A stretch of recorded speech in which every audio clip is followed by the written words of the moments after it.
how got it. Okay, so thank you, Yumiko, for arranging this. And hello, NIC students. Nice to see you all. Hello. Hope you are keeping safe in Japan. Congratulations on the Olympics, by the way. You got many gold medals. That's very, very nice, right? And so always nice to see. Okay, so Yumiko, what would you like me to do today? Would you like me to give, is it like a presentation or a chat with each student? How would you like me to? Yeah, presentation. But before that, could you ask the students what their preferences? Because that depend on their destination, aiming destination or subject.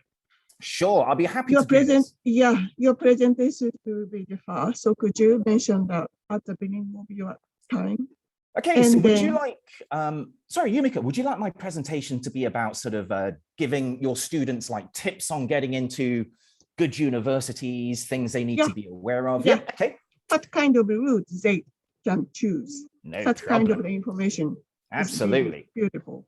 And also, in addition to that, could you advise them to fit the differences of each campuses? Okay, sure. No problem at all. And so, yeah, you are right in that it will be useful for me to know what each student would like to do. Before I start asking you questions, students, I know what you're thinking. You're thinking, who is this strange looking Chinesey faced boy who's speaking English? What's going on? I am scared. Don't be scared. So my parents, they are from Hong Kong, but I was born in England, okay? And so I was born in a city called Nottingham, which is right in the middle of the UK. And so that is why I've got a Chinesey face, but I'm speaking English. It's because I was born there, right? And so with that out of the way, it will be good for me to get some information about your future study plans so I can give you some correct advice for your individual needs, right? Because different students will have different requirements and so on. So I'm just going to work my way across the screen from what I can see. And so I'm going to start with you, Yuki. So hello, Yuki. Yuki Matsumoto. Hello. Hello there. How are you, sir? Are you okay? I'm good. Yeah, thank you. Excellent. And so Yuki, can I ask, so what would you like to study at university? So I'd like to study performing arts, acting, theater.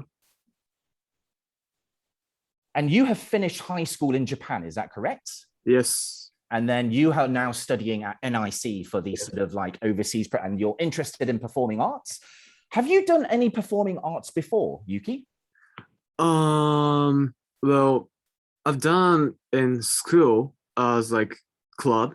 And also I've done some acting, but it's not proper acting. It's more like kind of special one, like without special clothing or stage stuff, but I just act and express things by my body, just by body. Yeah. Okay, I think I understand that. That would be kind of like maybe interpretive dancing or something like this. Yes, kind of. Yeah. Yuki, do you have IELTS at all? Not yet. Okay, no problem, no problem. So you're interested in performing arts, and when are you looking to start performing arts? When? Yes. 1 or 2 years ago. So I mean, when would you like to go to the UK? Oh, sorry. This September, next September, when would you like to go? Next September. Okay, so there's plenty of time. Yes. Okay, good. Oh, the student is thinking to study next September. Thank you, Yumiko. Thank you very much. Next September. Thank you. Or the next April. April or September. Got it. Thank you. Thank you, Yuki, for your information. Right, I will move on to the next student now. So I hope I say this correctly. Is this Riza? And so nice to meet you. Is it Riza? Suryaka or Riza? Yeah, you. I can see you with the white face mask, right? Riza, can you hear me? Or Riza? You, yes, yeah. Hello. Hello, So, I'm Lisa. Riza, nice to meet you, Riza. And so, Riza, Riza, nice to meet you. so can I ask Riza, what would you like to study at university? Yeah, I want to study medicine in university. Very good. And so again, have you finished high school in Japan? Yes. Good. And can I check? So in your high school, did you study chemistry in your high school? Yes, I studied chemistry. And did But you study? I didn't study biology. Okay, so no biology. Yes. Did you And study? mathematics. So you studied maths, chemistry. Did Yes. you study? So no biology. That's okay. Did you study Yes. any other science? Did you study physics or anything like this? Yes, I studied physics in high school. Okay. And your chemistry, how good is your chemistry? Was it good in high school? Maybe, but I didn't good at Okay. chemistry. Okay. Yeah, in high school. So think carefully about medicine. Okay, Riza, think very carefully, because that will be chemistry. You know this. It's the most important subject for medicine. Okay. And so if you do not enjoy chemistry, it may not be a good idea to do medicine, just because there is so much chemistry involved in medicine, right? Yes. Have you got IELTS? Did you study for IELTS? No. That's okay. Not yet. That's okay.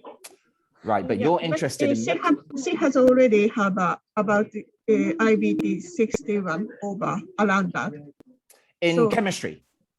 Chemistry. No, I mean that the IELTS. Oh, IELTS is around Yeah. 6 or 7. No, I mean that I'm talking about the TOEFL IBT. She Okay. has an equivalent 61.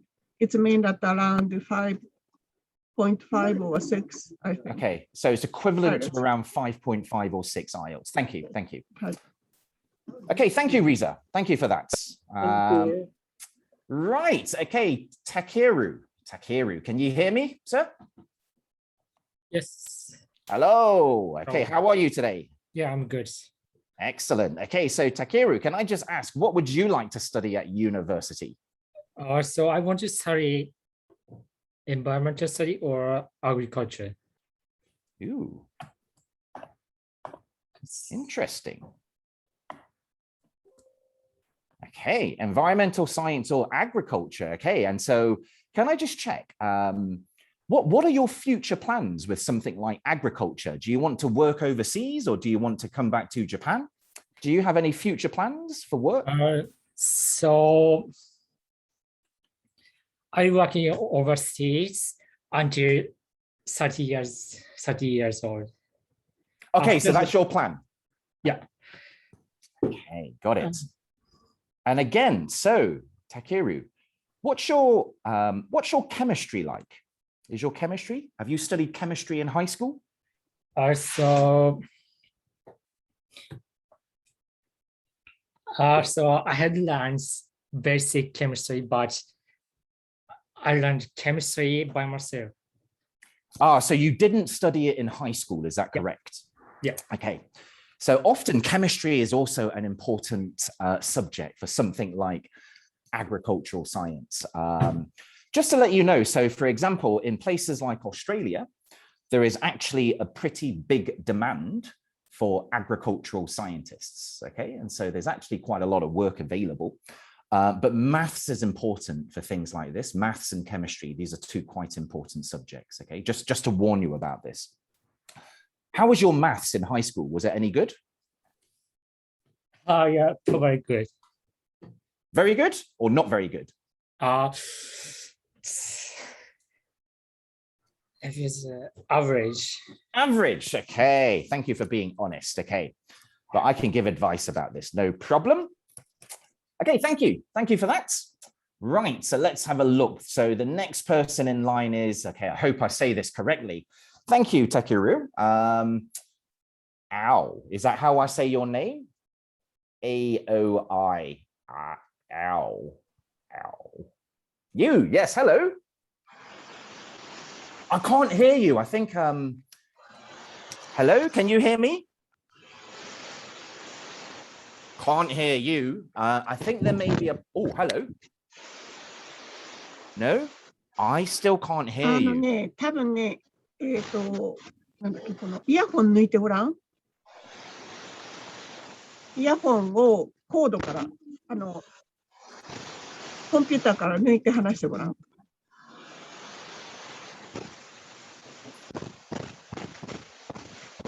音は入ってるから、どっかから音声は拾えてるのよ。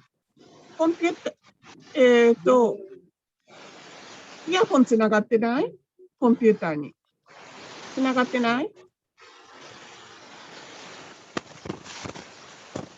ちょっとそしたらチャットに書いてもらっていい？So, Aoi is writing down her aiming subject for others. Okay, So no. could you? Yeah, so I can basically carry on whilst you're typing, okay? Mhm. No problem. Sorry, you've got problems with your microphone, okay? And so yeah, this is life now when we have Zoom meetings all the time. Okay, so whilst you're typing, Al, please do type. And you can type in Japanese. It's okay because Yumiko can translate for me. Don't worry, don't panic. It's okay. So I will move on to the next student whilst you are typing. And so, okay, so you want to become a doctor, or I think you mean diplomat, right? I think is what you probably mean. Okay, so you're interested in medicine, maybe? Being a diplomat. And again, Al, can I just check, have you studied chemistry in your high school? And if you have studied chemistry, do you like chemistry? So did you enjoy studying chemistry, and did you get a good grade in chemistry?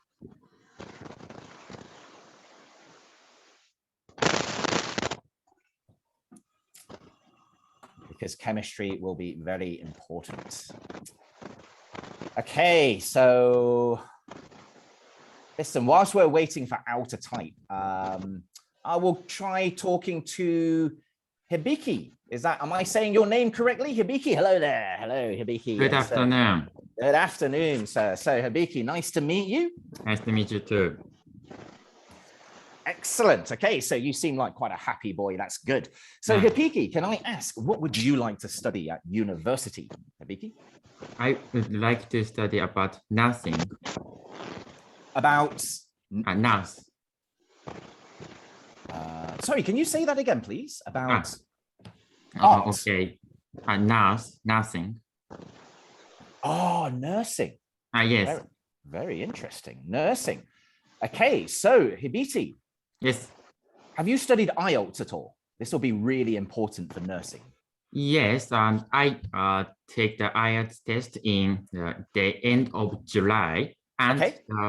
Yes, the first all score was 5.0. So all sections 5.0, right? Yeah. Okay. Thank you. And so Thank you you. want to, do you want to work as a nurse overseas? Can I just check this? Would you like to work as a nurse in the UK or Australia or somewhere like this?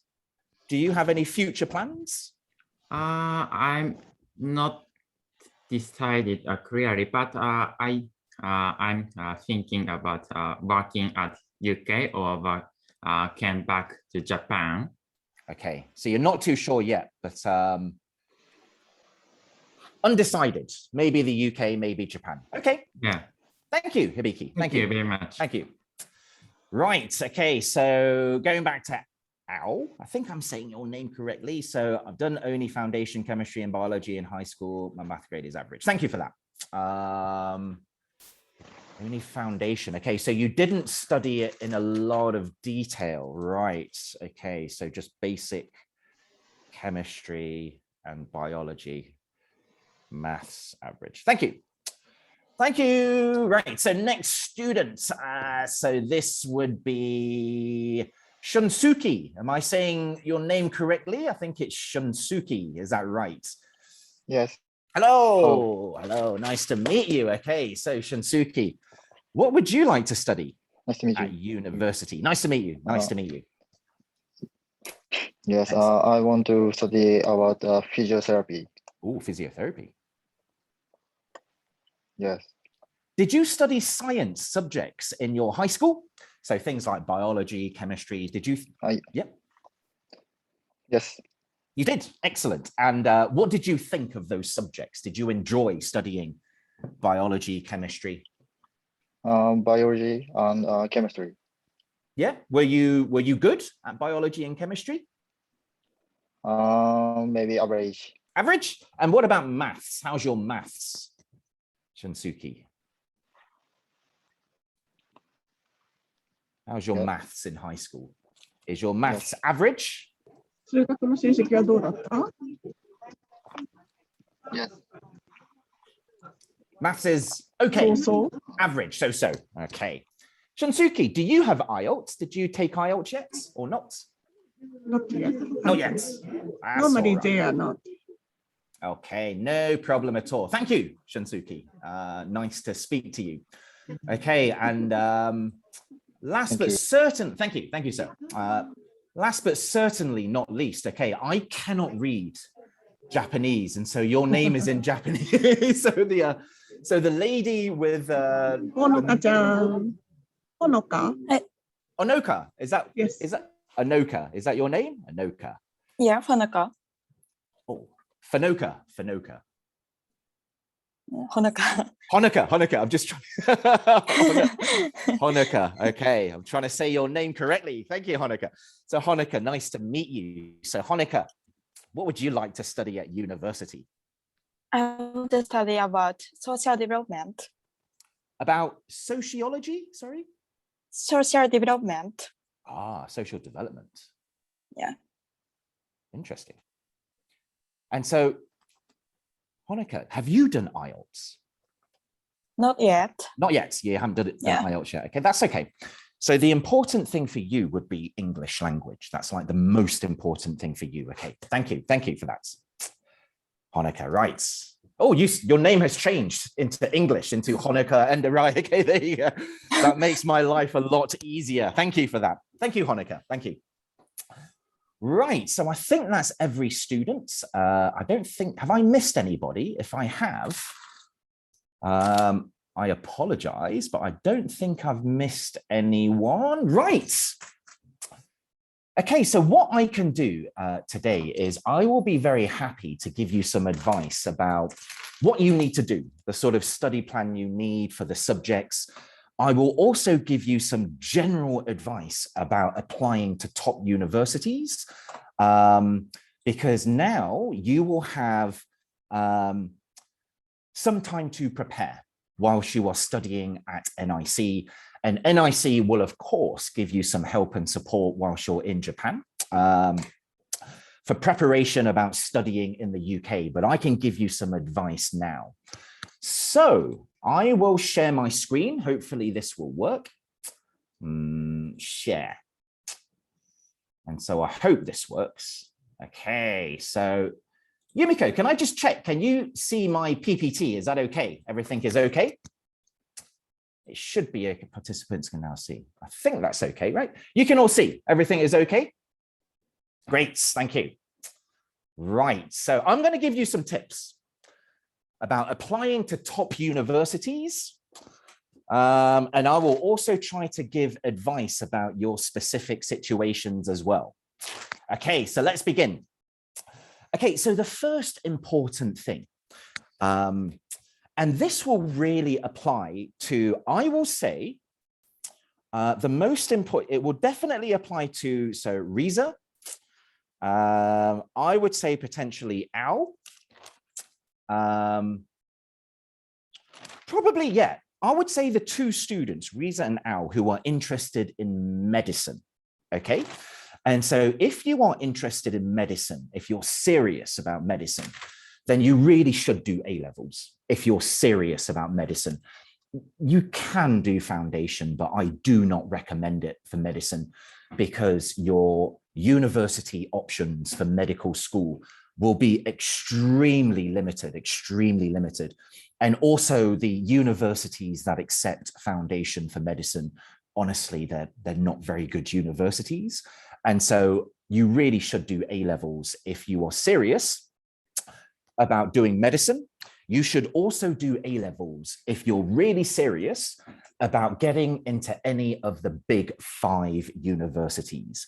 The big 5 universities will be Oxford, Cambridge, UCL, Imperial, and LSE. if you want to go to any of those 5 unis, they really want A levels. Okay, don't do foundation program.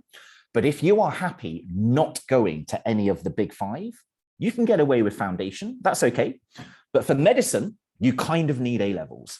And so this is my first tip. This is very important, is choose your A level subjects carefully.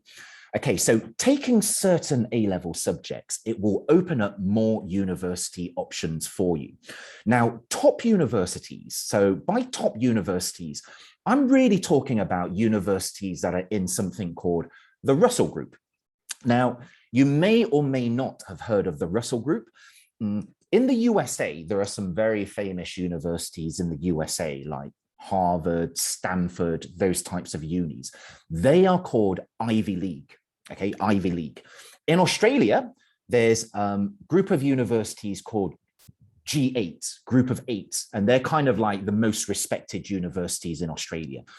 Russell Group is basically the UK version of the Ivy League or the G8 in Australia, right? So they're basically the most respected universities. Now, the top universities, they have subjects that they like, and they have subjects that they do not like. Now, here's a good word for you: facilitating subjects, facilitating subjects. If you ever come across this word, facilitating subjects, that basically means these are the subjects which are most commonly required or preferred or respected by top ranking universities. Now, this is actually old now, it's out of date, because the thing about facilitating subjects is that it did not allow for students who want to study things like art and design, or if they want to study something like performing arts, like Yuki, what you want to study. And so it focused very much on the traditional subjects, right? And so now they have changed it to something called informed choices. And so that allows for students who want to study performing arts or art and design or music, something like that. But I still think facilitating subjects is relevant, particularly for the more traditional subjects, okay? Now, in the past, the Russell Group defined facilitating subjects as English literature, history, modern languages, that would be things like French, German, Spanish, classical languages, which would be like ancient Greek or Latin. There's no international student that would study classical languages, to be honest with you. Maths and further maths, the sciences, of course, physics, biology, chemistry, geography. I would also include subjects like economics, psychology, maybe things like politics as a facilitating subject, because this list was put together many years ago. And so it's quite sort of old-fashioned. I think subjects like economics, psychology, politics, I think they can also be considered as facilitating subjects. Okay, so one thing you need to know is that A-levels, they are a lot more difficult than GCSEs. GCSEs are the middle school qualification in the UK. A-levels are the high school qualification in the UK, right? And so on GCSEs, students study a wide range of subjects, but in not a lot of detail. Okay, I actually think GCSEs are actually quite easy, I think. The most important thing for GCSEs will be your English language. A-levels are the opposite, where you will study far less subjects, but in much more detail. If you do badly on a GCSE subject, you are guaranteed to do badly on A-levels. But just because you get a good grade at middle school does not guarantee a good grade on A-levels, because it goes into a lot more detail, A-levels, okay? Now, certain courses, you have to do certain subjects, okay? So I'm sure the two students who are interested in medicine, I hope you know this. And so for anyone interested in something like medicine, dentistry, vet science, chemistry is essential, right? You have to do chemistry. And usually universities will ask for at least one subject from biology, maths, and physics. It really depends on the medical school, but certainly chemistry is important. If you're interested in something like economics, maths is essential. You don't need to do economics at A-level, but certainly maths is very important. Law, no essential subjects, but it's good to write, sort of to do essay-based subjects, I think. Computing, maths will be essential for most universities. Engineering, maths and physics will be essential. If you want chemical engineering, then chemistry is also essential. Okay, so some universities and some courses will actually have a list of subjects that they will not accept. And so you should always do your research when choosing universities. Just look on their website. Just look on their website and it will give you information about entry requirements. So for example, LSE, they actually have a list of non-preferred subjects, and they do not like A-levels in accounting, art and design, business. DT is design technology, drama, but that's because LSE is not a drama university. It is a maths-based university. They don't like film studies, health and social care, ICT. And so do check university websites to see that to see what subjects they like and what subjects they do not like, because every university is different. I get asked this question sometimes, Andy, are there any easy A-levels I can do which guarantee an A or an A star? I would say not really anymore, to be honest with you. I think in the past there were, but not really anymore, because they have made A-levels more difficult now. I think even something like an A-level in media, in the past, that was probably the easiest A-level you could study. But I think even an A-level in media now is actually not that easy. I don't think really there are any easy A-levels anymore. However, there are certainly some A-level subjects which international students traditionally find more difficult. And so these would be things like English language, English literature, very, very difficult at A-level standard. You have to be pretty much perfect in English. And so even if you've got a good IELTS 6, 6.5, 7, you're probably going to struggle at A-level standard with English language and English literature. Very, very difficult. Modern languages, French, German, Spanish, classical languages, of course, Latin, no international does that. History, geography, biology, psychology, and economics. These are difficult because they use complex vocabulary, English vocabulary. And so you've just got to have very, very good English to be successful at these subjects. But regardless of what I say, the number one rule when choosing your subjects, whether it's at A-level or foundation, is you should only choose subjects you enjoy and only choose subjects you're good at. That is the number one rule above anything, okay? So for example, like I was saying before, if you're considering, for example, medicine, but you don't really enjoy chemistry, I'm not sure if medicine is the right choice for you, right? Because you should only focus on subjects you're good at, only focus on subjects you actually find interesting.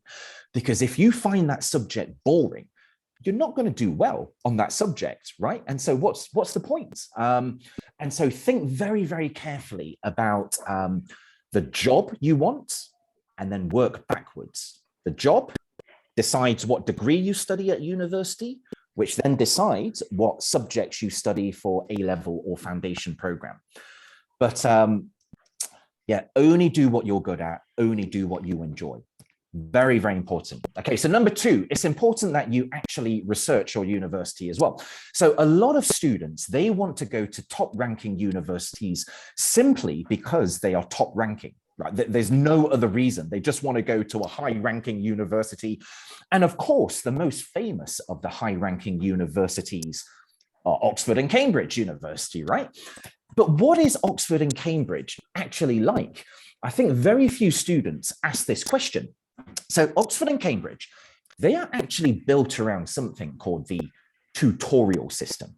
In Cambridge, it's known as supervisions, but in Oxford, it is called tutorials. And these are basically one-to-one lessons or small groups, and they're discussion-based seminars or teaching, right? You've got to remember that the teachers in top universities, they are usually highly specialized world experts in their subjects. And so you have to be very confident in discussing your thoughts in English, right? Because that's what's going to happen at universities like Oxford and Cambridge. Oxford and Cambridge also have something called the collegiate system. That's a good word, collegiate. Only 3 universities in the UK have the collegiate system. It's a very old-fashioned system. Oxford, Cambridge, and Durham, Durham in the very northeast of England, right? And what that basically means, the collegiate system, it means that the university is actually made up of a number of different colleges. And each college runs their own programs and decides their own entry requirements, and they operate completely separately from each other. It's very old-fashioned. And so by having a collegiate system, it basically allows students to, number one, belong to a large famous university such as Oxford or Cambridge, for example, but also it allows students to belong to a smaller, more intimate academic college community, right? And in that kind of system, students will usually only socialize with other students from within that college. They don't usually socialize with students from all over the university. You might do, but that's just normally how it works. At Oxbridge, there are also shorter terms, teaching terms, right? So therefore more intensive terms. And that basically leads to more work and more pressure because they're more intensive and shorter. And so a lot of independent reading and research is required at top universities. And therefore, you've also got very tight deadlines for your assignments and so forth. Of course, you can do extracurricular activities whilst at university, but at a top university like Oxford or Cambridge, you must have careful time management because the terms are so short and so intensive. Personally, I would not recommend part-time work if you do manage to get into Oxford or Cambridge, just because you're going to be so busy with your studies. And due to how intense the workload is, it's not suitable for everybody, right? So what you need to think about when deciding your university, in my opinion, ranking is probably the least important thing. Honestly, it's really not that important, ranking. You should think about things like this. So think about the city. Very, very important. If you do not like the city you are living in, you're not going to be happy. If you're not happy, you won't study well, right? And so the city is very important. Ask yourself, do you prefer big, busy cities with lots of things to see and do, lots of shopping, or do you prefer smaller, quieter cities, for example, you know, more countryside-y, more quiet? Think about your budget, right? In the UK, as a general rule, the more north you go, the less expensive it is as a general rule. And the more south you go, the more expensive it is in the UK. Think about that, right? But the city is very, very important when deciding which university to go to. Think about if that university is famous for any subjects or if they are experts in any subjects. So just for example, LSE, London School of Economics, they're famous for anything economics or business related, right? Also anything related to politics, right? Or say Imperial College, very good university in the UK. They're very well known for anything related to engineering or anything sort of technical related to computing, right? So think about if a university is famous for certain types of subjects. Think about the teaching style. At that university, there's really two types of teaching style. One is called PBL, problem-based learning. It's more practical. And the other is subject-based, which is more traditional. As a general rule, universities which offer PBL courses are more expensive as a general rule because of the facilities that they have to build for PBL learning, right? Okay, but which one suits you better? Think about the entry requirements. Be realistic, okay, with your ability. Be realistic about that because universities, especially the good universities, they may have additional entrance exams, certain courses like medicine, dentistry, vet science, law, you have to do a test, something called an aptitude test, which is like UCAT, BMAT, LMAT. So think about the extra things you may have to do to get to a certain university and ask yourself, are you willing to put in the preparation required for that? And number two, if you honestly think you're actually capable of passing that entrance exam, right? Think about this. Top universities are always looking for students with a proven academic ability, a real interest in that subject area, and of course, they're trying to assess your potential for the future. Okay, do not consider just general ranking, okay, when deciding on university. Honestly, don't. If you really, really have to look at ranking, look at the faculty ranking, okay? Not the overall university ranking. And if you really must look at a ranking, if you have to do this, I would recommend that you look at the Times ranking, because there's two big rankings in the UK. There is the Times and there is the Guardian. The Guardian is really weird. The ranking in the Guardian is one of the strangest rankings I've ever seen, because the ranking Guardian is based on student satisfaction, okay? And so there are some pretty bad universities highly ranked in the Guardian ranking, because these, in my opinion, pretty bad universities, they will accept any student, right? Really low level students, and they will pass them. They will pass them. And so of course they're going to be satisfied, the students, because they're the poor students, low level, who are passing, you know, getting passed. And so I think the Guardian ranking is odd. If you have to look at a ranking, look at the Times ranking. But even better, if you do look at a ranking, look at the faculty ranking, I think. Don't just rely on branding and marketing, because, you know, marketing and branding it doesn't mean that it's a good university just because it's good at marketing. Don't rely on feedback from, you know, your friend said this or your friend's cousin said this or whatever. You know, what is good for your friend's cousin or your friend's friend is not necessarily good for you, right? You know, and so you've got to make an informed decision and do your research to find out about the degree at the best university in the most appropriate city that suits you. The best way to do that is to attend open days. You can only really do that if you're in the UK, but a lot of universities now have got online open days because of stupid COVID, right? And so because of stupid COVID, you can sort of attend virtual open days. It's not the same thing as being there face to face, because it's very important, I think, you get a feel of the city.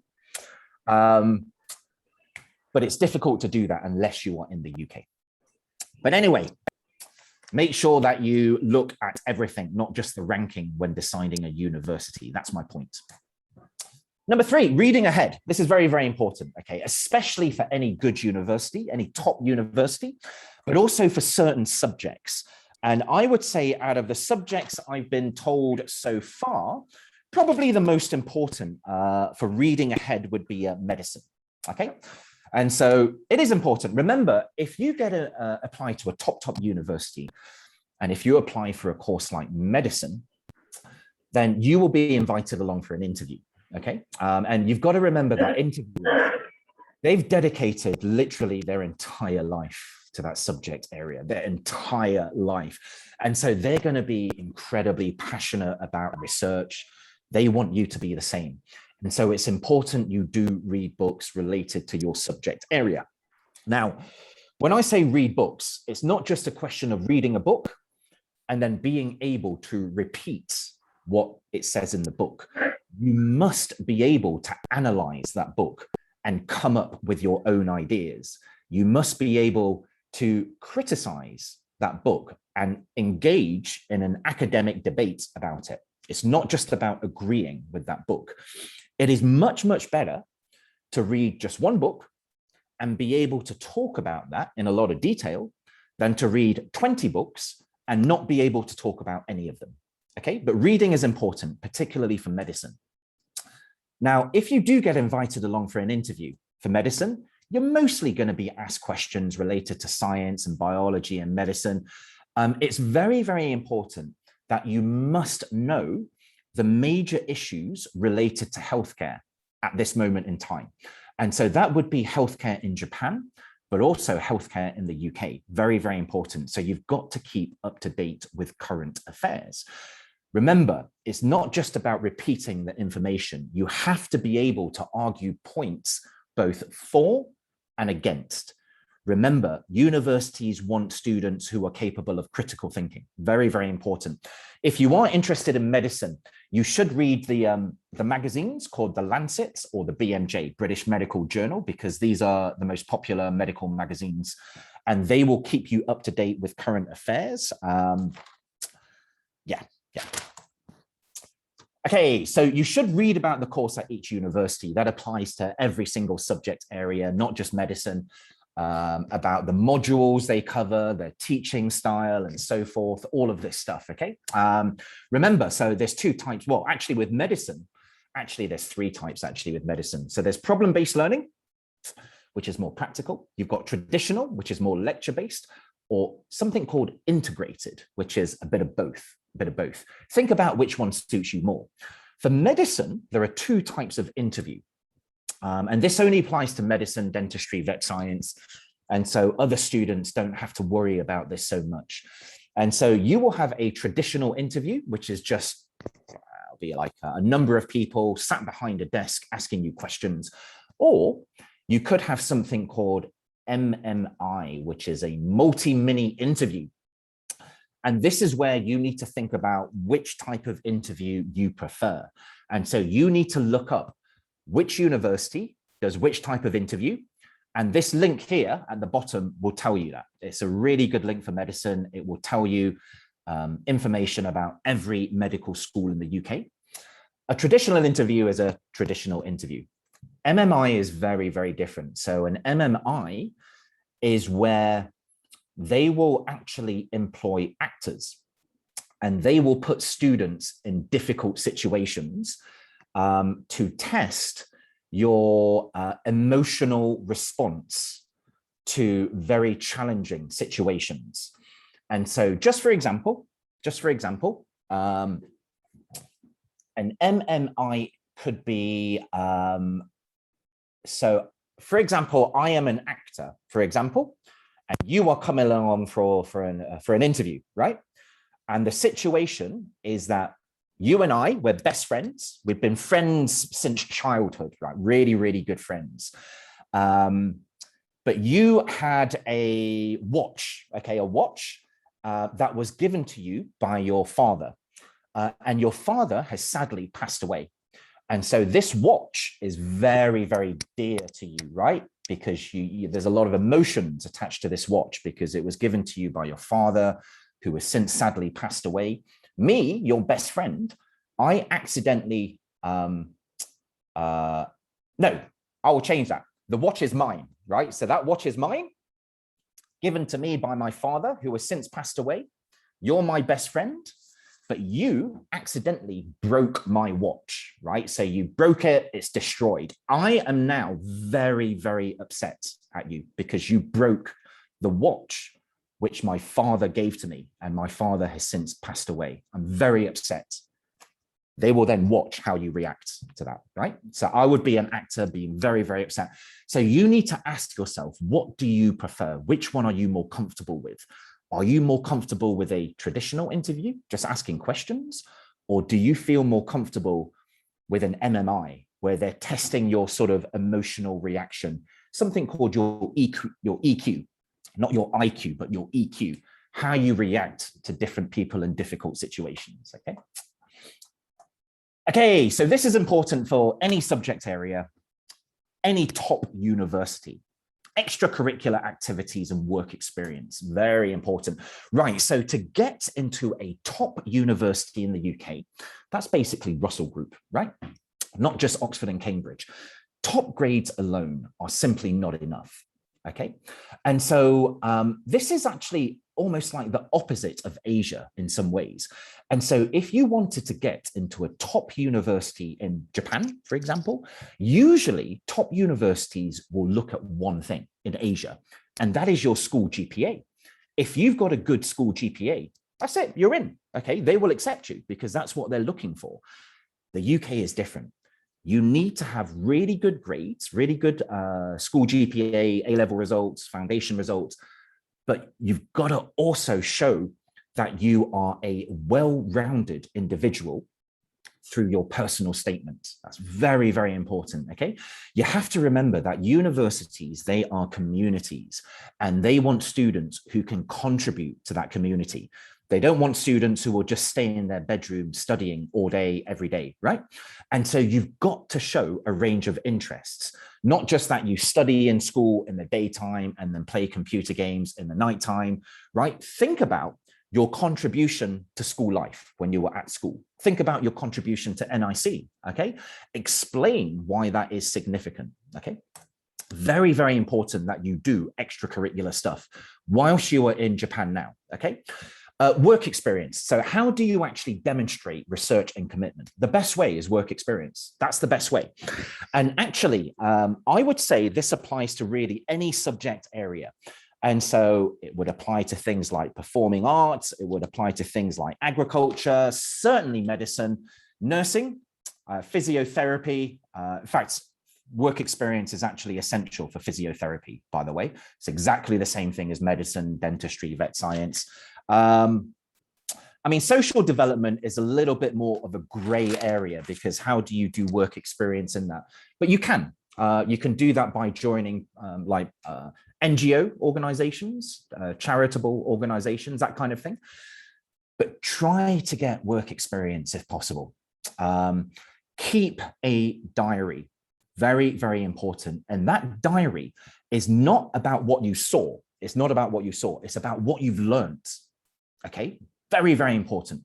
And so, for example, we had a dentistry admissions tutor say to us, look, I would much rather read about a student who watched a patient get one filling in the dentist and what he learned from that, rather than just reading a list of 20 things that he saw whilst doing work experience as a dentist. So the important thing is about what you learned. So what surprised you, what you liked about the experience, what you didn't like, what you found difficult, okay? Just trying to think of an example about, your learning outcomes. Let's say you did some sort of, I don't know, medical work experience. You managed to get experience in a small clinic in Japan. So you could say, so I was very surprised about my experience because it was a very small clinic. And so I assumed everyone working in this clinic was highly specialized in a certain area. But to my surprise, it was completely the opposite. It turns out they were actually multidisciplined across a number of different areas because it was a small clinic. I was particularly impressed with how they managed to change their tone depending on who they were speaking to.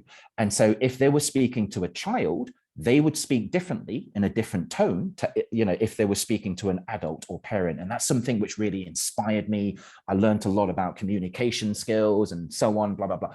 It's about what you've learned, not about what you saw. But do that. Keep a diary. It's hard to get work experience. It's not easy to get. You may have to do it in the evenings, weekends. It's better to do it during your school holidays. You have to find this yourself. I don't know of any school that will arrange work experience for you. I mean, a good school may help you. They may give you email addresses, phone numbers, but there is no school that I know of that will actually arrange work experience for you, okay? It will be very hard to get now because of COVID, right? So there won't be many companies that are willing to take on work experience students. You have to try. You have to try. But also nowadays, there are a lot of virtual internships available online. And virtual internship is not great, but it's better than nothing, right? But also top universities, again, because of COVID, they are doing a lot of masterclasses virtually online. And these masterclasses are usually open to the public for free. And so you can also join masterclasses, take notes. Remember, it's not about just repeating the information. It's about being able to analyze that information. That's the important thing. But honestly, the best way to show that you are absolutely committed to that subject area, that you have done your homework, that you know what's involved and you still want to do it, is work experience. That's the best way to do it. Think about how you can develop your skills. Okay, because you're going to write about these skills on your personal statement. And these are the sort of skills that you need to show. So you need to show things like leadership skills, communication skills, having a work social life balance. Remember, in the UK, they don't want students who study all the time. It's the opposite of Japan in many ways. Students who are dedicated and enthusiastic about their subject area, who are able to do time management, teamwork, who are mature and responsible. Things like this, okay? So think about what you've done in school or what you will do now during NIC to prove that you have these kind of skills, 5, the personal statement, very, very important. Okay, so if you apply to a UK university, you will apply through a body called UCAS, right? So you won't apply directly to the university. You would apply through UCAS, and you would put 5 university options on UCAS, plus your personal details and a reference from your teacher. The personal statement is a 1-page relevant autobiography, okay? A limit of 4,000 characters. And so, of course, admissions tutors, they're very, very busy people. It must cover any relevant work experience that you did on your personal statements. Now, you only write 1 personal statement for all 5 university options that you put on UCAS. So it's very, very important that you choose similar subjects as all of your 5 options, okay? And so, for example, there's one student, Al, whose microphone wasn't working properly. You were considering medicine or possibly being a diplomat. That's 2 completely different subject areas, okay? And so the point that I'm trying to make, say, for example, if you apply to 3 universities to study business, let's just say, and then 2 universities to study engineering, let's just say that, right? Your personal statement will probably be writing about business. The 2 universities where you applied for engineering will be reading your personal statement, and your personal statement is just talking about business this, business that. They're going to think, what is this student talking about? We're engineering. Throw the application away, right? So only choose very, very similar subjects on your UCAS application so that your personal statement is relevant for all 5 applications. Very, very important. Here's a big tip for you. So joint honors are actually a bit easier to get into than a single honors. So if you really, really, really want to go to a good university, that's very difficult to get onto, like LSE, Imperial, Oxford, Cambridge. It's slightly easier if you apply for a joint honors program because there's less applications, therefore there is less competition. So for example, you have more chance of getting onto an honors in maths and economics as opposed to just economics, for example. So that's just a little tip for you. English, of course, is very, very important for your personal statement, of course, and it takes a lot of preparation to get your final personal statement correct. If you don't do the preparation, you simply will not get a good place at a good university. Think about this when you are writing your personal statement. Don't worry, certainly at a school like MPW, we will help all students with their personal statement, right? And so you're not going to be left alone, but think about making a good impression. So you've got to make yourself sound interesting, bright, mature, eager to learn. Think about the structure, okay? The structure has to be in a logical manner. It has to be clear, it has to be concise, it has to make sense. The length, you've only got 47 lines, okay? And you can't try and pack too much information in so it becomes confusing, but you have to get enough information in so that you make a good impression. It's difficult. Relevance, everything has to be relevant to your application and to your subject area. Do not repeat information. Be honest, very, very important. Only write about what you can discuss at interview, okay? Because often interviewers will use your personal statement as a source of questions. Be accurate, okay, with your spelling and your grammar. So the UCAS website does not have a spell check. And so it's always good to basically write your personal statement on a Word document because that does have a spell check. But even spell checks are not accurate. So make sure you get your personal statement proofread many, many times. It will take you maybe 10 to 12 times before you get your final personal statement. By the way, you will not do it after just 1 or 2 drafts. Placing leads. If there's something that you're very confident talking about at interview, then give it a mention in your personal statement. And often the interviewers will pick up on that and ask you about it at interview. Follow this code when writing a personal statement. This is the code that we suggest, the 5-paragraph principle. Number 1, your introduction. Honestly, a lot of students will leave this till last. The opening introduction, they will leave it till last because often it's the hardest thing to write. And so don't be afraid to leave this until last. Paragraph 2, talk about your chosen subject area and your A-level subjects. Number 3, talk about any work experience you've done plus wider reading that you have done outside of your studies. Number 4, talk about your extracurricular activities. 5, your closing statements. Number 6, know your stats. Okay, so we talk about top ranking universities. The most famous will be Cambridge University and Oxford University right here. So every single year, around 33,000 straight A students apply for just 6,500 spaces in Oxford or Cambridge. And so that means every single year, around 26,500 straight A students are rejected from Oxford and Cambridge every single year. When I say straight A, I mean straight A. These students have got A's in everything they have ever done. Middle school, and their predicted straight A's at high school, okay? 26,500 of these students are rejected every year from Oxford and Cambridge. As a general rule, for any top university, remember the ratio 15:1, because that's about right.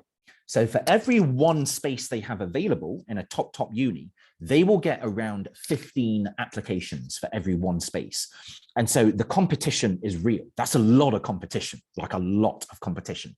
Just for example, LSE, economics, they'll get 3,500 applicants for just over 200 places every year. Oxford, economics and management, 3,000 applicants for just 87 spaces every single year. Imperial, they get over 2,200 applicants for 277 places for medicine. Cambridge, 3,500 for just 300 spaces, right?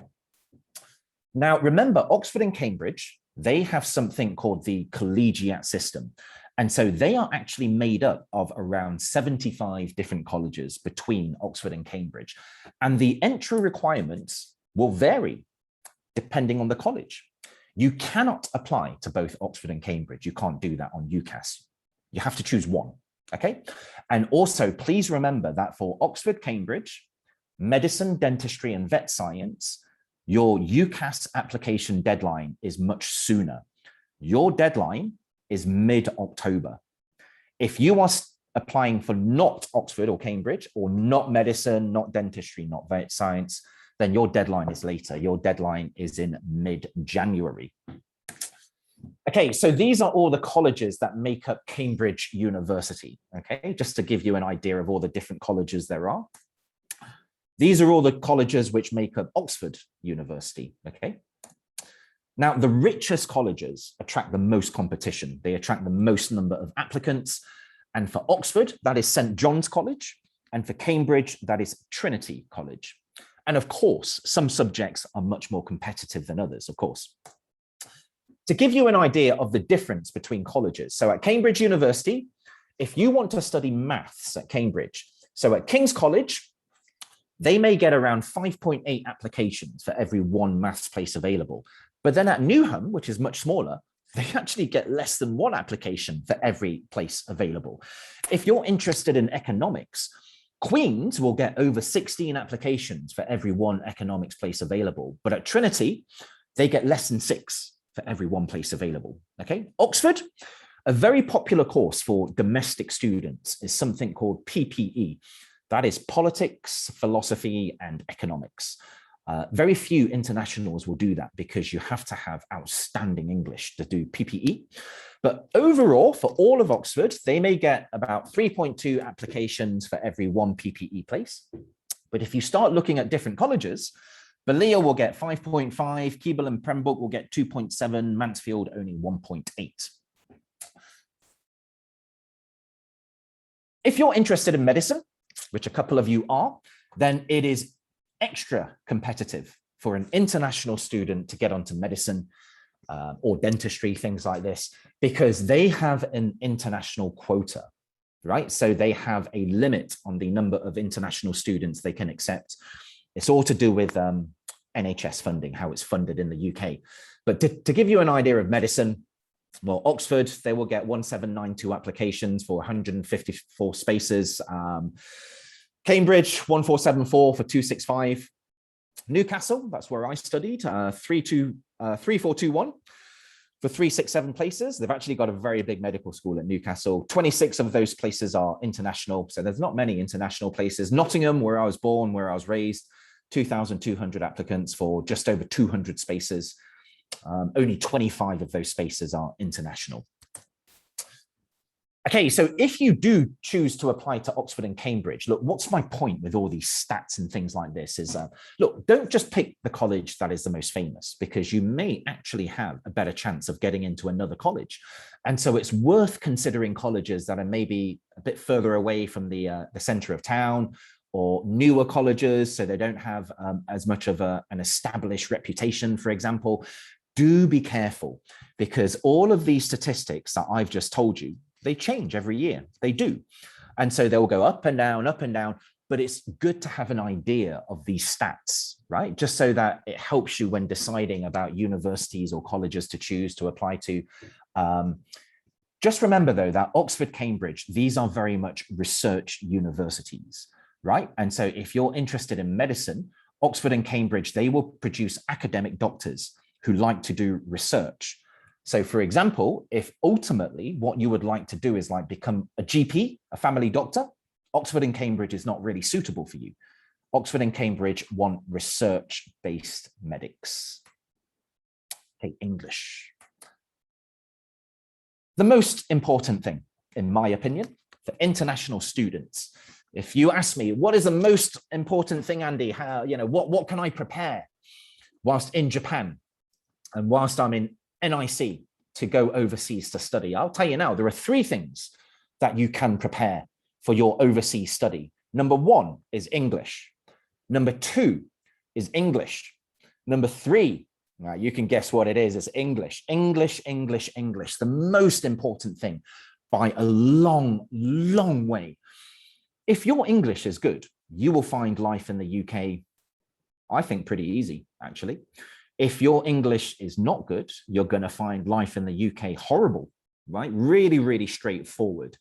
But honestly, if your English is good, I honestly think that you will find studying in the UK a lot easier than studying in Japan. Japan, a lot of pressure, a lot of testing. It's a very traditional style of teaching. A lot of competition, things like this, okay? A lot of things are based on memory and all of that stuff. English is key, absolutely key. If your English is good, your life in the UK would be fairly easy, but if it's not, it won't. The most important thing for studying in the UK is writing. Unfortunately, writing, in my opinion, is also the most difficult part of English, in my opinion. So listening and reading, you're inputting information, right? Information is going into you. And so you can study this yourself very, very easily. And so listening, I strongly recommend you listen to the radio, listen to BBC Radio 4 or BBC Radio 5, because there's a lot of talking on those radio channels, but you can watch TV as well. I don't mind that, but listening, that's easy to do. Reading, easy to do. Writing and speaking, because that is putting information out, you kind of need a teacher, right? But then this is where NIC can help you, right? And so you need to have lessons, you need to have a teacher. Speaking only improves with practice. You've got to practice all the time. Writing, you need a teacher to help you, and writing is very, very important, unfortunately, for your studies. Your English will never improve if you do not study outside of your lessons. If all you do is just do the work that's given to you in lessons, your English will never get better. And so the best way for you to improve English on your own is reading, by a long way, reading. Read anything.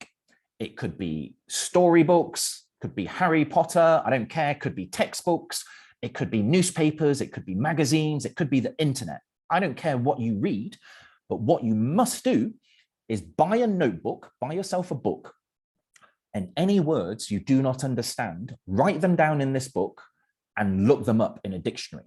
Every single time, do that, right? And so by reading all the time, it will improve your vocabulary a lot, but also it will help you to understand correct grammar. It will also help you to understand correct syntax. That's a good word, syntax. Syntax is how you build a sentence correctly. Okay, and so on your own, read anything, but make sure you write down words you don't understand and look them up in a dictionary.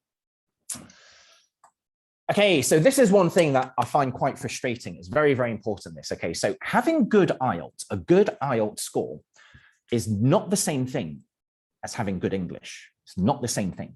Okay, so what a lot of students will do when preparing for overseas study is they will simply focus on IELTS examination techniques. They will focus on learning the little tips and the little tricks that students need to know to get a higher score, right? And that's what IELTS training will give you. They will tell you what the teachers are looking for, you know, how you do things, or just remember this whole passage of English, and then you can repeat that passage when you're writing, you know, the writing exam, or just remember a whole passage of English, and then, you know, during the speaking exam, just repeat that passage or something like this, right? They will focus on ways of getting a higher score. But the problem is a student who only knows the little IELTS tricks, they will always study when they arrive in the UK because they've simply learned the examination techniques. They have not taken the time to learn real English, and learning real English is much more difficult than learning examination techniques. So, for example, I have met quite a lot of students in the past where their IELTS is pretty good. They may have 6.0 or 6.5 IELTS, right? Not bad, not bad. I meet them, I speak to them, no way are they 6 or 6.5. It's because they've simply learnt the little tips and tricks and they've just remembered things, you know? And so these students, they will struggle when they start their studies in the UK. They won't understand what the teacher is saying. They cannot make friends with domestic students. They can't even understand the textbooks. Their writing is poor, and so they get low marks on their assignments.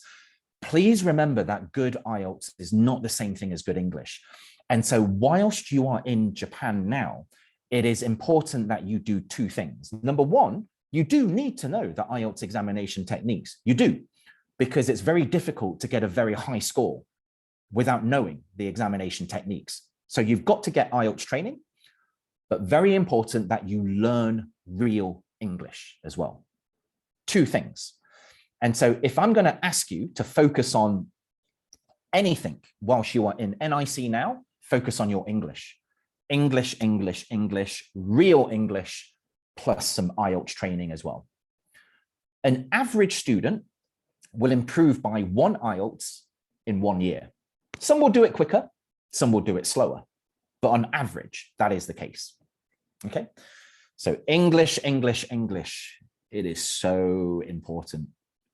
I know learning English is very boring and difficult. I know that, but it's so important. You know, that's what you should focus on whilst you are in Japan. Okay, number 8, any admissions tests, prepare for them early. Okay, so top universities may ask students to do an admissions test. And actually, I think in future, I think more and more top universities will start introducing entrance exams. And so in that respect, you are quite unlucky in your timing. I can't guarantee that. I'm not 100% sure, but I think more and more Russell Group universities will start having entrance exams in future. And so this is just something to be aware of. And so for Oxford and Cambridge, a lot of their courses require some sort of admissions test or exam.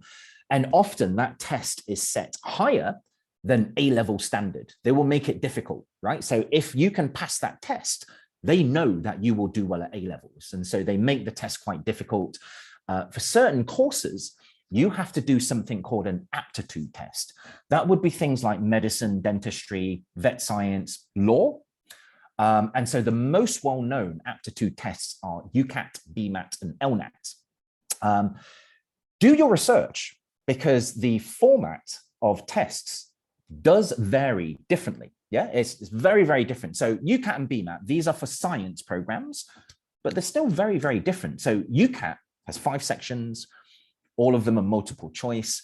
BMAT has 3 sections, and it's a bit more traditional in its way of testing. It's a bit more similar to A-levels. UCAT is a bit weird, right? It's quite difficult actually to revise for UCAT.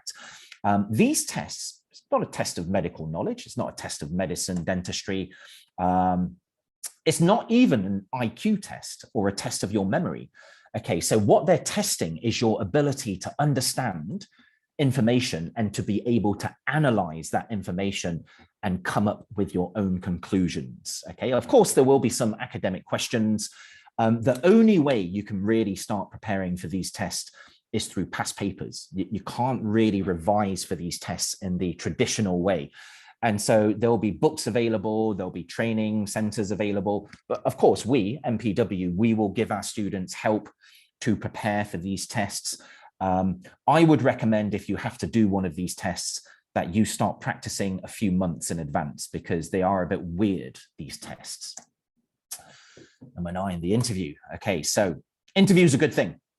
It's a good thing because it levels the playing field in many, many ways. So if you are invited along for an interview, they will not invite you along for a chat unless they thought you were good enough for the university. So they've seen your predicted grades, they've read your personal statement, and they think, yeah, this kid, I think they're good enough for us. That's why they invite you along for an interview.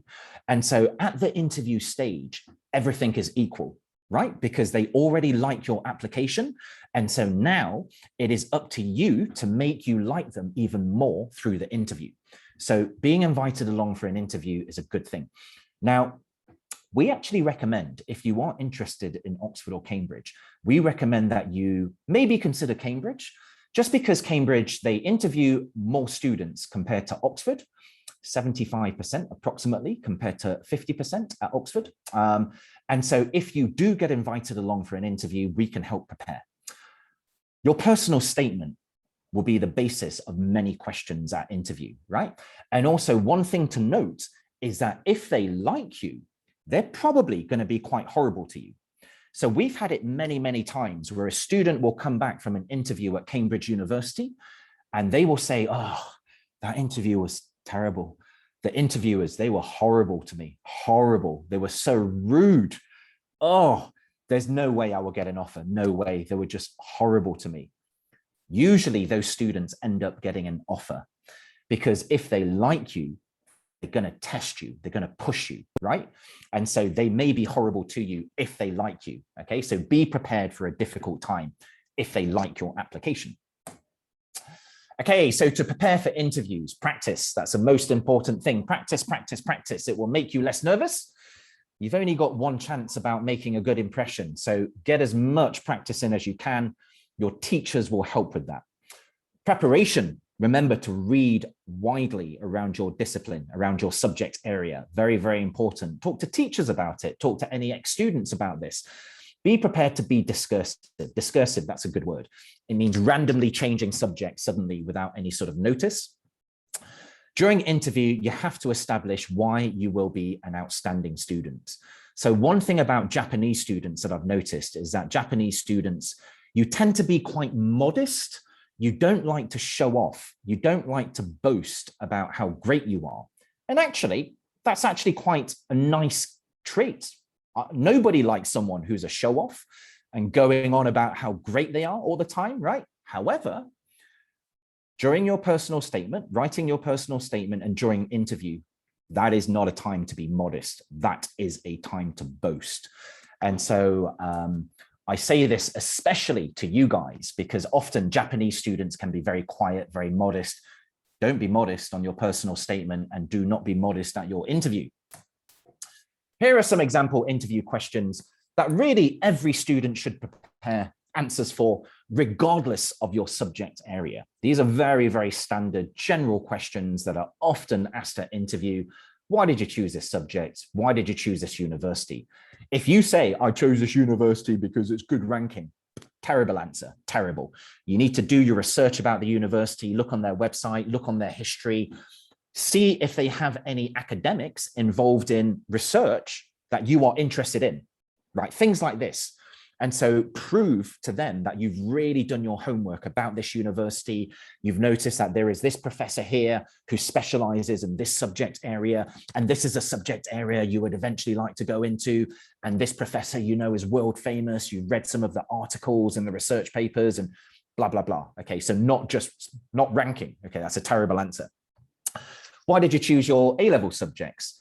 What did you read on the train? That's for students who have to get a train, obviously, to a different city. What can you bring to the university? What are your weaknesses? There's a difficult trick question for you. So a very, very common answer in the past was, I'm a perfectionist. That is my weakness. You know, it really bothers me when things are not perfect, and it has to be perfect. But that's such a common answer now. I think you have to think of something different, but it has to be an answer where it is a weakness, but not really. It's kind of a strength. If you say my weakness is I'm incredibly lazy, that's a terrible answer. It's a terrible answer, right? So that's a difficult question. What work experience have you done? Hi, Andy. Hello. Sorry, am I going on too long? Yeah, Oh, we were expecting 1 hour, so. I'm so sorry. I can finish now, Yumiko, if you want. I'm pretty much finished. No. How much you have slide it? Mm, Oh. 10 minutes, do you think? Is that okay? Yeah. How about Okay. for students? Are you okay to have a session more than 10 minutes or something? I can stop. I'm so sorry. I talk too No, much. never mind. 大丈夫かな？時間があればこのまま続けてもらっちゃうけど。大丈夫そう？ Okay. So Are you sure? Okay, thank you. This is my fault because I turned up late and then I talked too much, right? So it's two problems from me. So I'm very, very sorry about that. Yeah, work experience. What do you see yourself doing after university? You know, often they will ask, where do you see yourself 10 years from now? Something like that. What achievement are you most proud of? Why should we offer you a place? Always prepare answers to these questions. Here are some difficult questions. And so if you go to a good university, they will sometimes ask you some weird questions, some really difficult questions. So these are questions that have been asked to our students, by the way. So one of our law students was asked, do you think you're clever? That was the opening question that they asked. He sat down, hello, do you think you're clever? Ooh. An economic student was asked, how much money is there in the world, right? One of our engineering students was asked, what are the differences between engineering and physics? One of our medical students was asked, should someone sell their kidney? Another one of our medical students was asked a very scientific question. About 1 in 4 deaths in the UK is due to some form of cancer. Yet in the Philippines, the figure is 1 in 10. What are the reasons? I actually know the answers to all of these questions, but we're kind of running out of time, so I won't go through the answers. To know the answer to the last question, you have to do reading. That's kind of how you get to know the answer to these questions. Final point, hard work and sacrifice. Okay, it really is to get into a top university. So how can you tell if you're suitable for a top university like Oxford or Cambridge? You're on track to get top A-level grades or top school grades, right? I'm talking top grades across all subjects. You work all the time, not just because you're told to, but because you want to. You love to have a good academic debate or discussion. You can handle pressure very, very well, right? You don't mind independent study. You're very happy with that. You're happy with a small, close-knit college community. If all of those questions are like, yeah, then maybe you are suitable for Oxford and Cambridge. However, if you're the sort of student who expects your parents or the agent or your school to basically do everything for you, reconsider Oxbridge, reconsider courses like medicine, things like this, right? Because, you know, that tells me that you're probably not the right type of student for those subjects or those universities. To get into a good university, you've got to have at least 2 years of preparation.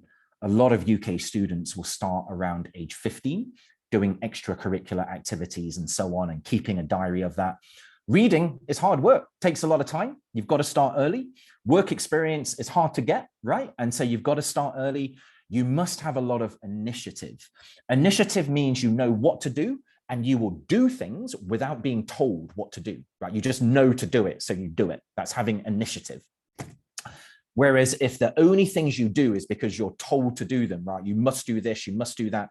It means you do not have initiative, right? But you've got to have initiative to get into top universities. Ooh, you've got a chance. So I've spent the whole PPT basically scaring you about numbers and things. I didn't mean to do that. I'm sorry. But look, students from private school in the UK, private schools, they will get around 45% of the places in Oxford and Cambridge. But the number of students educated in a private school in the UK is only about 9%. So in other words, 9% of students will get 45% of the places in the UK. The point I'm trying to make is you have a much, much better chance if you go to a private school in the UK of getting into a top university compared to if you went to a government school. That's a sad thing to say. I'm sorry, it's not something I agree with, because it kind of means if you've got money, you've got a better chance, but it's true. That's life, I'm afraid. And so, you know, I would encourage you certainly to consider private schools if you're very ambitious about getting into top universities and top courses. MPW, so this is the school that I work for. I have to talk a bit about MPW or my boss will shout at me, right? And I don't want that. And so we have 3 schools in the UK, Cambridge, London, Birmingham, and we have GCSEs, we have A-levels, we have foundation program. Just to let you know, I'm really sorry because we've kind of run out of time here. And so really for all the students that I've spoken to who told me your subject area, the only one where I would say you must have A-levels is medicine, okay? And so that would really be for Riza and Al. I would say for other students, you can get away with foundation program. Foundation is okay. A couple of things, a couple of words of warning though. So the first one would be, go back to Yuki, the first boy that I spoke to who wants performing arts. Okay, so really what you want to do is I would recommend that you actually do a foundation in performing arts, a drama foundation or a performing arts foundation. And NIC can definitely help you with that because they will work with partners who offer some sort of performing arts foundation, okay? And so it won't be like it's a very special type of foundation program for performing arts. With Hibiki, interested in nursing, Hibiki, hello Hibiki. The important thing for you, you can do foundation as well. You would have to do a science foundation, but the really important thing for you is to get onto nursing, whether it's the UK or Australia, is IELTS. IELTS is by far the most challenging thing. And so a lot of universities, they may ask for you to have 7.0 in all sections. It's high, it's high. If you're lucky, you may get a university that will ask for less, maybe 7 overall, but you know, minimum 6.5, you know, nothing less than 6.5 or maybe even 6.5. But the thing about you, you can do foundation, but it's English for you. Yeah, nursing has high IELTS requirements. And so, but yeah, I would say performing arts foundation is what you would want to do, Yuki. And for you, Hibiki, I would still recommend foundation, but English, especially for you. Especially for you, and also medicine as well. You've got to have 7.0 in all sections for medicine. So that's another important thing. But really, the only students I think who have to do A-levels, medicine, medical students have to do A-levels. The rest of you, you will be okay with foundation. We've got foundation, but we don't have a performing arts foundation, unfortunately. Some of these stats are very old. Basically, we're quite an academic school. We're mostly UK. This is very, very nice. Okay, so we're around 70% UK, 30% international, very, very few students from mainland China. I would say actually probably this September, maybe 5% in each campus, very, very few, very unusual. We're mostly UK. And so if you want to come and study at MPW, you've got to have pretty good English because you will mix with UK students, right? Small class sizes, maximum of 9 students in A-levels, a maximum of 14 for foundation. Most of our students will get their first choice uni every year, not just 2019. We're particularly famous for medicine, right? So we send a lot to medicine every year. We always have. 2019, 2 years ago, we sent 49 students to medicine, dentistry and vet science. Last year, we sent 53. I don't know the stats for this year, but it'll be a similar number, I'm sure. Most of our students, 70%, will go to either Russell Group or University of London every year. 25%, a quarter of our students every year, will go to Times Top 10. We're quite academic. We've got quite high IELTS, and you may need to do a maths exam to come to MPW. We're quite selective, just to warn you. This is our London campus, okay, 600 students. It's in Zone 1. If you've been to London, we're basically next door to the Natural History Museum in Zone 1. It's a nice area, nice, very posh, very expensive, very safe. Cambridge, this is our school. Yeah, really close to the center, maybe 220 students. This is our Birmingham campus, the least expensive, but still expensive because it's going to the UK to study. About 250 students in Birmingham. Thank you. I'm sorry for being late. I'm sorry for talking too much. Yumiko, please don't be angry at me. I'm very sorry about that. You know, so listen, I hope you found that. Nice presentation, because of the basic thing regarding the UK study is included. So you may understand that. Really nice. It is really nice presentation. Thank you very much. I hope you guys found it useful, but remember, look, at NIC, they will help you with overseas preparation. That's kind of what they do, right? It's basically helping students with overseas preparation. Good luck with everything. I'm sure you will be fine. If you do want to have a one-to-one meeting, just ask Yumiko, and Yumiko-san can absolutely arrange that with me, no problem at all. But honestly, good luck with everything. Good luck in your studies. Remember, English is the most important thing you can do now. Yeah. Okay.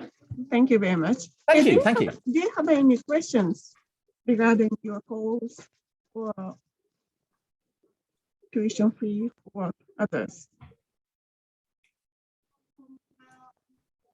Hi, Yuki-kun. So hello.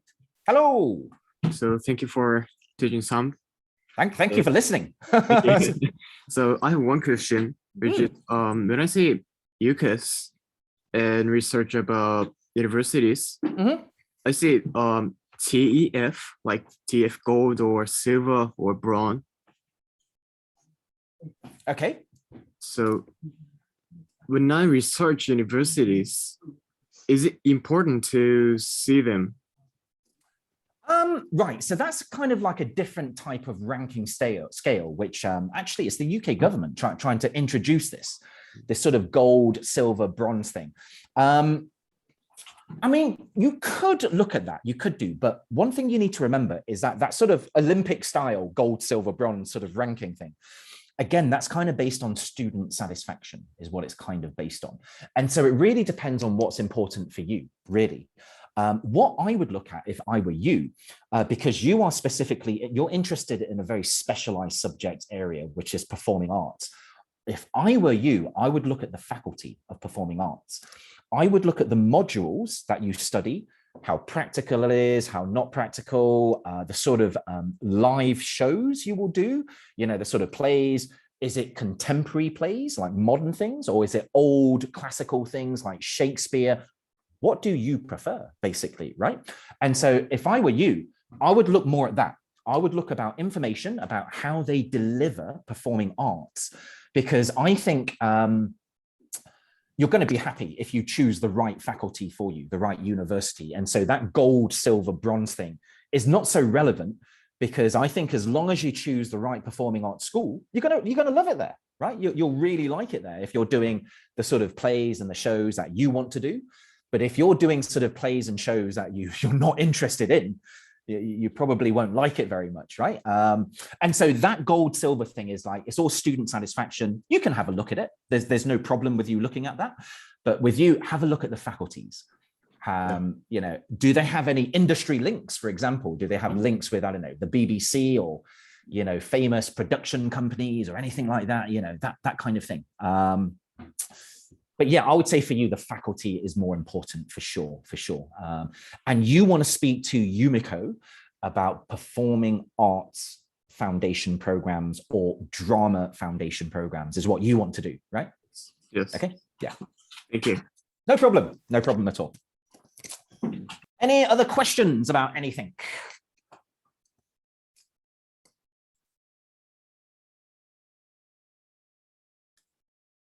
Everyone okay? You're still awake after I spoke for so long? Good. I hope things are okay, by the way, in Japan, because I think the state of emergency has been extended, right? Or something like this. Yeah. And so, yeah, I hope you're all keeping safe and well, I hope. Thank you very much. Thank you, Andy. Thank you. いや、何か質問があれば最後に。大丈夫そうはい、OK であれば拍手でね、終わりにしたいと思います。Thank you, Andy. Thank you very much, guys. Good luck with everything. Thank you, Yumiko. Yumiko, so sorry for being late again. Thank you for not shouting at me. Good luck with everything. Thank you very much. Thank you. Bye bye. Take care. Bye bye. Thank you.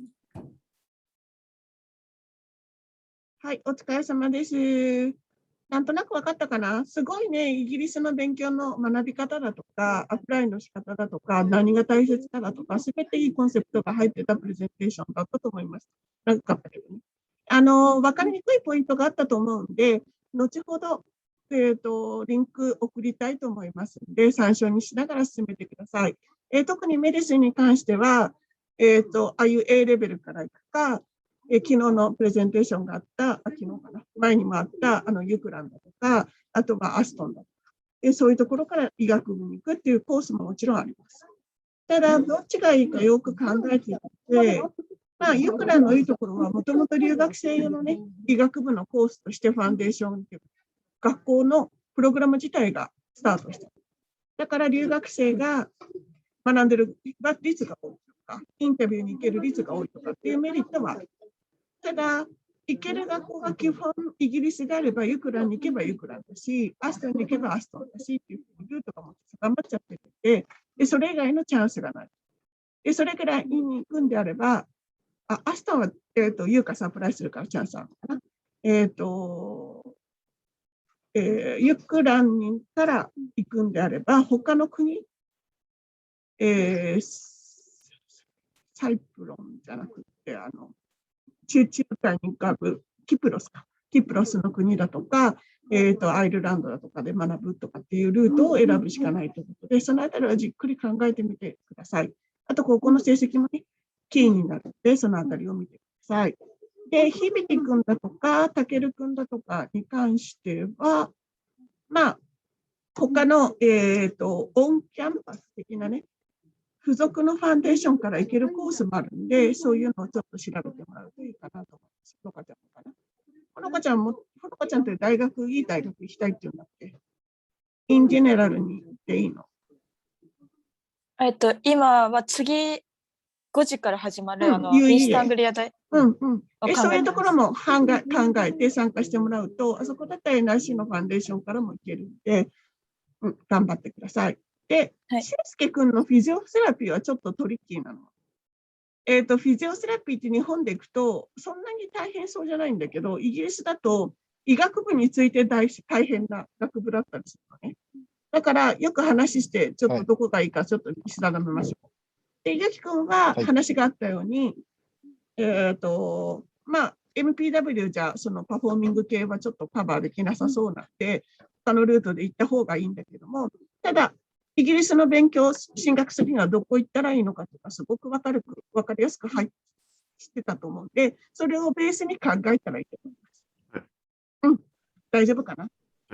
はい、以上になります。じゃあ、後ほどまた、UEA 参加される人はそちらに参加してほしいです。よろしいでしょうか。どうも長い間ありがとうございました。お疲れ様でした。ちなみにね、into UEA もファンデーションがあって、そこはあれだよな。医学部だったらオールごとってないといけないんで、ちょっと難しい。ごめんなさい。A レベルはやってます。ファンデーションはやってないけど、A レベルはやってます。A レベルだったらもしかしたら個人的にはね、英語力あるんであれば MPW の方がいいと。どうしてかというと、ゆくゆくはイギリス人と一緒のところで学んでいかなきゃいけないわけだから、そのイギリス人と一緒に学んでいくっていうのは、自分のレベルを見るのはとてもいいかなという意味で MPW、A レベルにやるんであれば MPW がいいかなと思っています。大丈夫かな。はい。以上になります。お疲れ様でした。すいません。はいはい。質問あるんですけどいいですか？うん、いいよ、もちろん。今日のセッションと関係ないですけど、あ、はい。ちょっと一旦これクローズするね。はいわか。りました。